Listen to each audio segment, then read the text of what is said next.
Kaķu saimniekiem, kuri izvēlējušies savu mīluli ar garu apmetojumu, ir īpaša rūpība jāpievērš tā kažoka kopšanai. Ir kaķi, kuru apmetojumu kopšana mājas apstākļos ir neiespējamā misija, un nereti saimnieki uztic šo procesu profesionāļiem, dzīvnieku frizētavā vai pat pie veterinārā ārsta, bet to, kā veiksmīgi kopt kaķa apmetojumu un arī tikt galā ar pinkām, šodien demonstrēsim kopā ar Emīlu.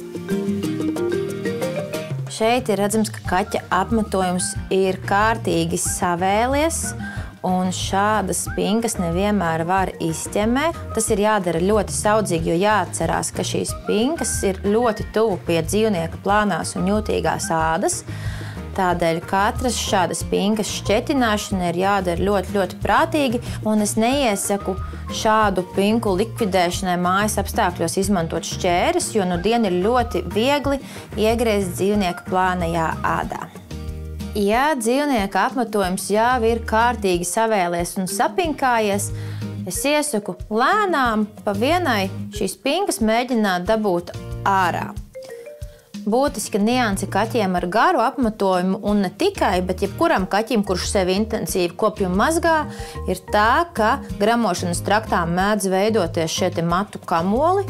Daļa dzīvnieku tos veiksmīgi atvemj, bet daļai tas var apgrūtināt gramošanas sistēmu, un tādēļ ir papildus jālieto pastas matu izvadēji. Kaķi ar īsu apmetojumu lieliski paši tiek galā ar sevis sakopšanu, nevelti kaķiem ir asa mēle, bet, ja mājās ir izvēlēts kaķis ar garu apmetojumu, piemēram, meinkoni, persieši un arī bešķirnes kaķiem mēdz būt šāda tipa apmetojums, tad pie tā kopšanas kaķītis ir jāredina jau kopš bērnības un ir jāņem vērā, ka savēlies apmetojums nav tikai estētikas jautājums, bet tas ir arī sāpīgi, jo tas rada spiedienu uz ādu, un tā var iekaist. Ja mājās ir matu dzenamā mašīnīte, ir iegādājums arī speciālas mašīnītes dzīvniekiem, šādas pinkas, kuras nav iespējams izķemmēt ar ķemmīti, var arī izskūt. Un es pinku dzīšu pret savu pirkstu, lai kontrolētu, kur notiek griešanas process.